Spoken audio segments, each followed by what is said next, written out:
ওলি আহমেদ নিশ্চিত ফেল, মির্জা ফখরুল ইসলাম আলমগীর নিশ্চিত রাষ্ট্রপতি। বিএনপির ভিতরে তারই পাওয়া উচিত ছিল, তিনিই পেয়েছেন। চেয়ারপারসন বেগম খালেদা জিয়াও ছিলেন না, তারেক রহমানও ছিলেন না, তিনি দলটাকে আঁকড়ে রেখেছে, বহুবার জেলে গেছে, বহু নির্যাতনের শিকার হয়েছে। আমাদের সংবিধানের যে সিস্টেম, সরকারি দল প্রায় 250-র মতো সিট, সেখানে প্রতিদ্বন্দ্বিতা হবে না, কারণ 70 অনুচ্ছেদ আছে, ভোট দিবে না। সুতরাং ওলি আহমেদ নিশ্চিত ফেল, মির্জা ফখরুল ইসলাম আলমগীর নিশ্চিত রাষ্ট্রপতি। তো সুতরাং এখানে আমি বলছিলাম, আমি লিখেছিও যে আমাদের দেশে রাষ্ট্রপতি আমরা যে বিবেচনায় মনোনয়ন দেই, আমার কাছে মনে হয় বিষয়টা একটা ইন্টারনাল আর একটা হচ্ছে এক্সটার্নাল দিক দেখা। যেমন ধরেন আমাদের ভূ রাজনীতি কিন্তু খুব মারপ্যাচের মধ্যে আমরা থাকি। এখন ধরেন পরাশক্তিগুলো খুব অ্যাক্টিভ, সুতরাং সরকার কখন দুর্যোগ আসে, কখন ভালো সময় আসে, এটা বোঝা মুশকিল। এই জন্য আমি লিখেছিলাম যে আব্দুর রহমান বিশ্বাস, তিনি বিএনপির প্রার্থী হয়ে নির্বাচিত হয়েছিলেন, ওই সময়ও প্রথম নির্বাচনে তিনি জিতেছিলেন, কারণ যেহেতু 70 ছিল। কিন্তু তিনি যে দুঃসাহস দেখিয়েছে এবং জীবনের ঝুঁকি নিয়ে একটা কূ ঠেকায় দিছে। সরকারি 3 জন সেনাপ্রধানকে সে অবসর করে দিছে, সে কূ করতেছে নাসিম, আমার মনে আছে, আরও 2 জেনারেলকে অবসরে পাঠিয়ে দিছে। সে ট্যাঙ্ক লাগায় টাগায় তার নিরাপত্তা নিশ্চিত করে সে ঠিকই দেশকে বাঁচায় দিছে। তো এরকম এখন আমাদের দেশে কিন্তু একরকম একদিকে বিবেচনা করা হয়, কিন্তু আমার কাছে মনে হয়েছে এবারের নির্বাচনটা, মনোনয়নটা ঠিক আমাদের আভ্যন্তরীণ ইস্যুগুলোকে প্রাধান্য দেওয়া হয়েছে, এক্সটার্নাল ইস্যুগুলোকে প্রাধান্য দেওয়া হয়েছে বলে আমার কাছে মনে হয় না। কারণ হচ্ছে ধরেন আমেরিকা যদি খেলে, চীন যদি খেলে, ভারত যদি খেলে, এর সাথে যদি যুক্ত হয় শক্তি, ইন্টারনাল শক্তি যুক্ত হয়, এটা তো একটা সময় এমন দুর্বিষহ অবস্থা হবে। দেশের ক্রাইসিসে রাষ্ট্রপতির ভূমিকা কিন্তু মারাত্মক গুরুত্বপূর্ণ। আব্দুর রহমান বিশ্বাস তা প্রমাণ করে গেছে। সুতরাং তারপরে আমি বলবো যে এখন যেটা হয়েছে, ধরেন মির্জা ফখরুল ইসলাম আলমগীর বিএনপির মনোনয়ন পেয়েছে, সে সজ্জন ব্যক্তি, বিএনপির ভিতরে তারই পাওয়া উচিত ছিল, তিনিই পেয়েছেন। কারণ তিনি দীর্ঘ 17 বছর দলটাকে ধরে রেখেছেন, রাজনীতি করেছেন। রাষ্ট্রপতি চেয়ারপারসন বেগম খালেদা জিয়াও ছিলেন না, তারেক রহমানও ছিলেন না, তিনি দলটাকে আঁকড়ে রেখেছে, বহুবার জেলে গেছে, বহু নির্যাতনের শিকার হয়েছে, এটা ঠিক।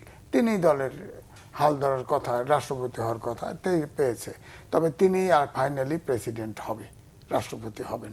আপনি ওই যে বিষয়টা নিয়ে আসলেন যে প্রতিদ্বন্দ্বিতাই হচ্ছে না, মানে আমরা যে অবস্থা, আসনের যে বিন্যাস, যে অবস্থা দেখতেছি, তারপরও যেহেতু বিরোধী দলের পক্ষ থেকে অর্থাৎ 11 দলীয় ঐক্য থেকে একজনকে দেয়া হয়েছে, একটু শুনবো।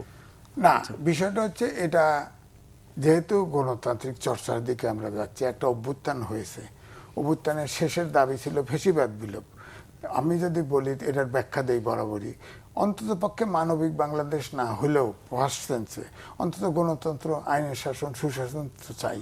তো গণতান্ত্রিক প্র্যাকটিস একটা হচ্ছে, এখানে অভ্যুত্থানের শক্তি সব পার্লামেন্টে আছে। একটা ইলেকশন হোক না, কম হোক বেশি হোক, আমরা তো বুঝি যে ভোটে বেশি পাইতে পারে, সে কম পেতে পারে, কিন্তু একটা গণতান্ত্রিক চর্চা হোক না। কিন্তু ওলি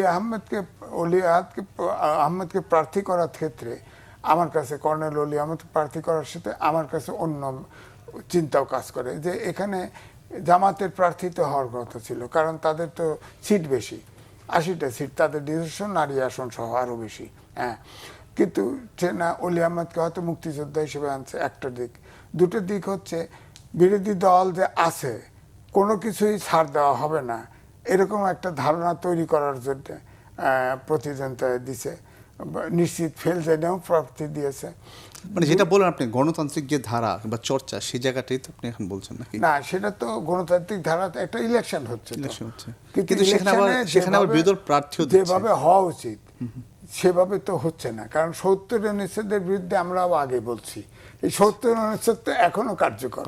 সুতরাং 70 অনুচ্ছেদ থাকলে তো আপনার বদলাইতে পারবেন। আপনি তো 70 অনুচ্ছেদের কথাই আসলেন, বিরোধী দলের পক্ষ থেকেও এই অভিযোগটা করা হয়েছে 70 অনুচ্ছেদ। না, এখন অভিযোগ করে লাভ নাই, কারণ হচ্ছে হাইকোর্টে একটা রায় দিয়েছিল, হাইকোর্টের রায় যখন আপিল হলো, সেখানে কিন্তু বিএনপি আপিল করে নাই।